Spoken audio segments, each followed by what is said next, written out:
কলকাতার জোকা ম্যানেজমেন্ট কলেজের ধর্ষণের ঘটনার রেশ কাটতে না কাটতে নাবালিকা ছাত্রীকে অশ্লীল মেসেজ করার অভিযোগে আটক স্কুলের প্রিন্সিপাল।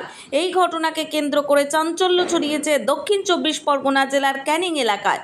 স্থানীয় ও পুলিশ সূত্রে জানা গিয়েছে, ক্যানিংয়ের এক বেসরকারি স্কুলের প্রিন্সিপাল এক নাবালিকা ছাত্রীর হোয়াটসঅ্যাপে অশ্লীল মেসেজ পাঠায়। এরপর সেই ছাত্রীর কাছে পাঠানো মেসেজ দেখে ক্ষোভে ফেটে পড়ে ওই ছাত্রীর পরিবার।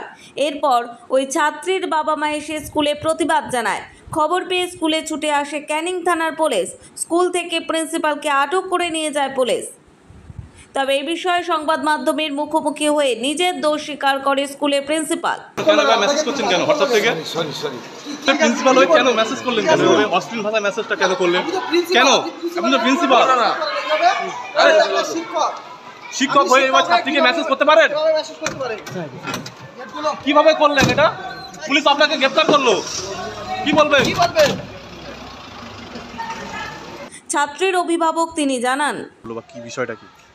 প্রিন্সিপাল গত 1 বছর ধরে আমার মেয়েকে সেক্সুয়ালি অ্যাসল্ট করে যাচ্ছে।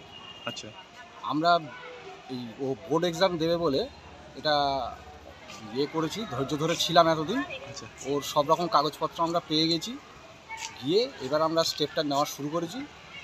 উনি যে সব অশ্লীল মেসেজ পাঠিয়েছে তার ডিটেলস সব কিছু আমাদের কাছে আছে, কিন্তু বর্তমানে উনি এখন এগুলো ডিনাই করছে। আমরা কিন্তু সেটা মানব না। এ বিষয়ে কি আপনারা থানায় অভিযোগ করবেন?